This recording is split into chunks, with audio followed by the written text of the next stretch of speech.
If you look at it, people really like to do Norum. Yes, that's right. One of them is that Norums don't grow tall, but their B-doll I can go really far. When I saw them on Friends, their actual size wasn't that long, no. But it was really delicious. If it hits well, it seems to go about 300 degrees and In the field, yes. Hey, wow, dot. Oh, I'm just hitting an average of 260 to 70.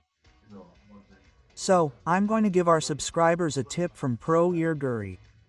Okay, dot. Hello, this is Pro Da-hye Kim from Downsu. You took a video before and even won first place. oh, I've been working hard lately, and I briefly got first place last time and the time before that, but I think I'm not putting in enough effort. So today, I'm going to teach you a few movements needed to do a B-doll that amateurs are curious about. The first of them, I think, is the rotation. When I look at my members now, the thing that I think is most bad about the backswing is that most of them tend to put too much power in their lower body. That's why, when we commonly talk about twisting, I want you to think of our body as a screw. If you start to rotate from the top, it would be good if the rotation goes all the way down, but most of them keep their lower body firmly fixed and only rotate their upper body, and they feel a solid twist in the side roots and back.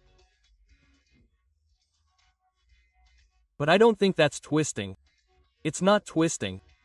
When we turn like a screw, it doesn't break in the middle. When you start to rotate from the head, you should be able to transfer all the rotational power to the soles of your feet.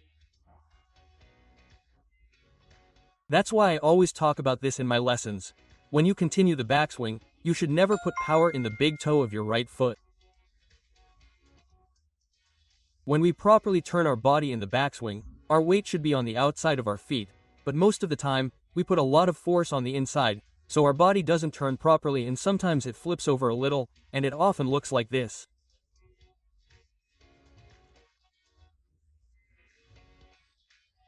If we just stand still and turn our body to the right, we can feel the soles of our feet slightly spreading out, or if our left foot spreads out when we finish, and I want you to try incorporating this feeling into our backswing a little.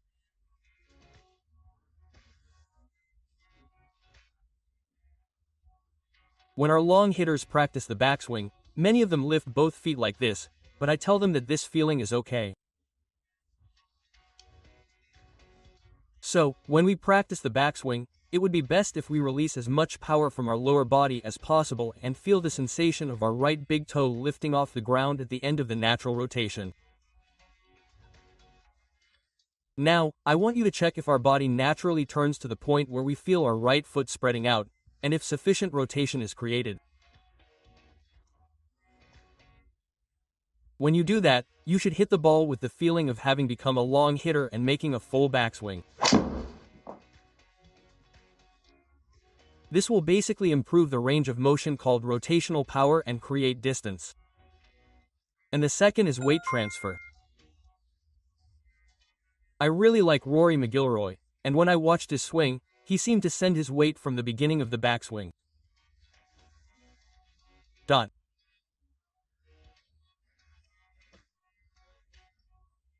In reality, when we swing, we should move to the right and left and then swing, but most amateurs often do movements like hitting the ball from the same spot or hitting from behind, and they don't shift their weight, or they hit too still, or they hit from too far behind, and they lose a lot of power.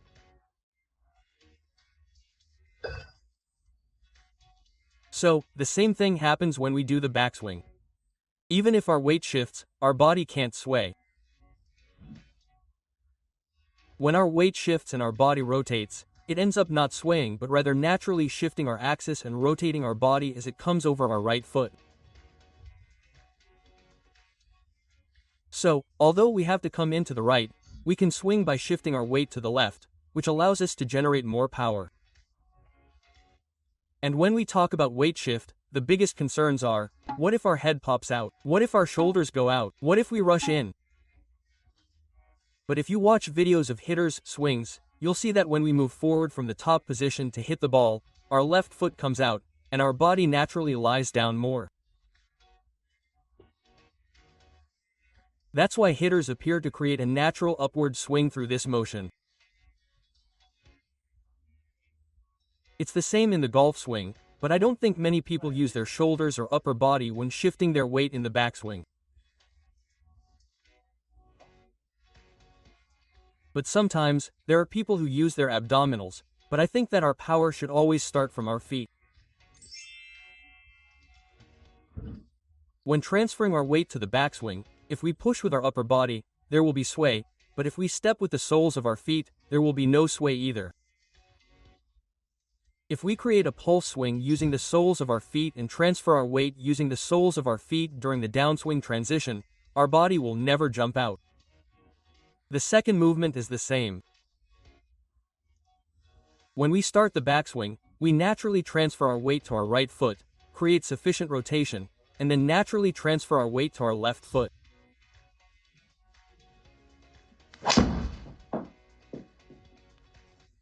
The method I just mentioned is the one I use the most when I want to hit the ball hard. Whenever I want to hit the ball hard, I always think about moving enough to both sides.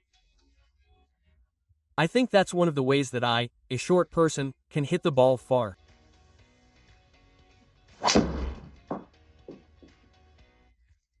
So, now that we've established the first two movements, the third movement we can use is the wrist snap.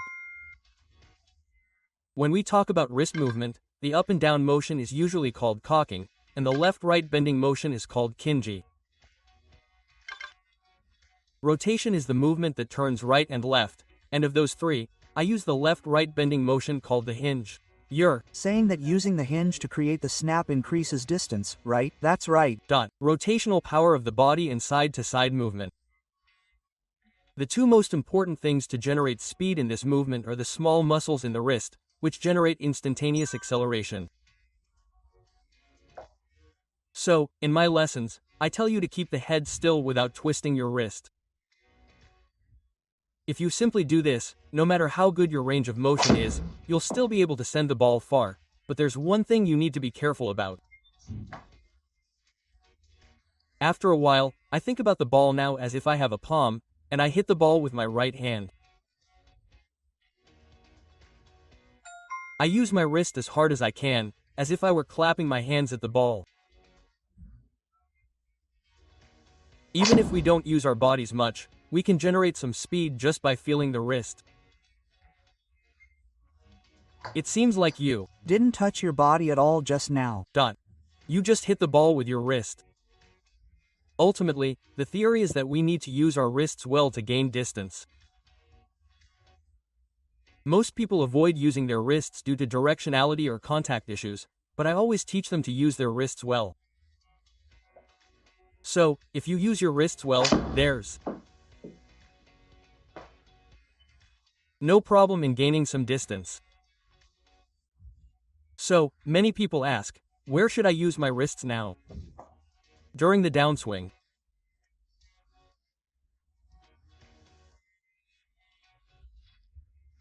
Most amateurs tend to use their power too early, losing power. This leads to them leaning back too much and hitting the ball upward, or hitting too hard and the ball going to the left. Many people try to use their wrists as much as possible on the ball, but worry about scooping. That's why I always said that the first two movements must be completed before you're ready to use your wrists. To get the most out of this feeling, try swinging with your weight slightly on your left foot.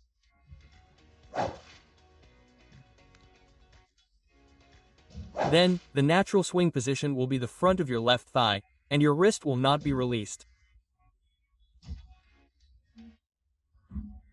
Then, even if you confidently use your wrists, there will be no scooping motion at impact, so you can use your wrists comfortably.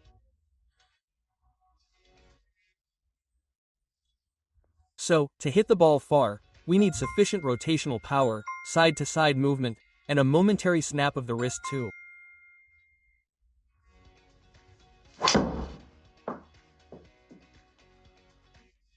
Hit the ball at the fastest speed. That's why I find it difficult to practice these three things separately. So, I'll introduce you to one of my favorite ways to practice them all at once, one that can help you increase your speed when you feel like your distance has dropped. I call it the step swing. You may have seen it a lot. It's a drill that many long-distance hitters do. First, address the ball with both feet together. This requires a lot of practice. We'll move our right foot forward first. Then, create a backswing with our left foot.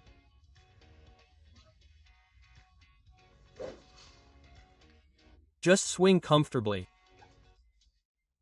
The most important thing here is to connect your hands and feet. If you do it in succession, it's really important to have a rhythm like this, like foot, hand, hand. That's right. So, many beginners stutter a bit, and their feet just move out together like this, or they swing like this even after doing it well. Those who are really bad at it, their feet go out like this after the swing. There are many cases like this. I always recommend doing the separate movements at first, 1, 2, 3, 4. Once you get used to it, you can connect them.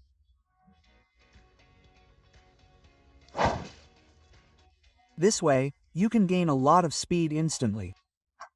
Those who are more experienced can hit the ball while doing this. Then, after you address the ball and bring your feet together in the middle, you can stand in your normal address position. From that position, we will just bring your feet together in the middle.